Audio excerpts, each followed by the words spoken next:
And we're back to learning Photoshop in a year, day 95. Let me show you how to create an isometric grid.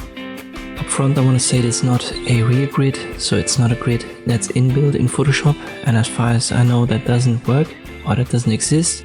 You can only do that in Illustrator, but if you want to do it in Photoshop itself, you have to basically create an isometric shape, and then you can use that to eyeball isometric designs. So it's not a perfect solution, but as I've said, it's the only solution that I know, and as far as I know, it's the only solution that exists in Photoshop. So let me guide you through that. We'll start with a line. When you drag that, hold Shift so that we have a straight line. We want to set it to a full line right here under Style. 1 pixel. I want to make it black as a stroke, no fill. And it's set to Shape up here in the drop down. You can see that we've got a single line, and I can now press Ctrl J to copy that. Hold Shift when you drag the copies to the side. Create as many copies as you need, and you don't have to copy them one by one. You can go to the top line in the layers menu, then hold Shift and click on the bottom line, and then all will be selected. Then you can press Ctrl J and you've got the entire group copied. I need to select them all yet again, right here in the layers menu. I've got the move to active, and then I can use the distribute function right here. It's set to selection, and I use this one here for horizontal center distribution, and then they all have the same distance.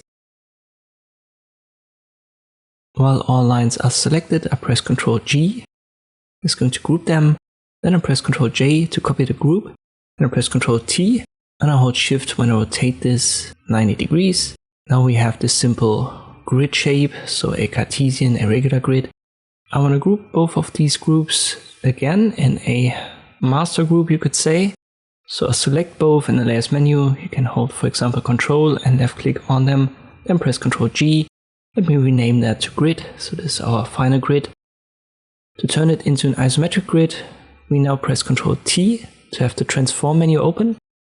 We need an angle of 30 degrees. Then we need minus 30 degrees here for the H value. And then we need to do something else. You just have to memorize that or look that up. We have to unlink it right here, and then for the height we have to go to 86.602. So this is basically a skew, and this has to be done due to the transformation. You can calculate that mathematically. Don't ask me for the specific formula, but you can look that up if you want to. If you just need the isometric grid, trust me, it's 86.602%. And you don't want to have the link icon active, because that would also skew the width, and we don't want that.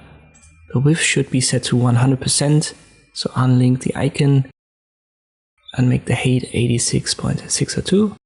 Then confirm, and that's all there is. As I've said, it's not a real grid, so you can't really work with the snapping function here, but it's the best workaround that I know currently. I hope this video was helpful. Thank you for watching, and I'll see you next time.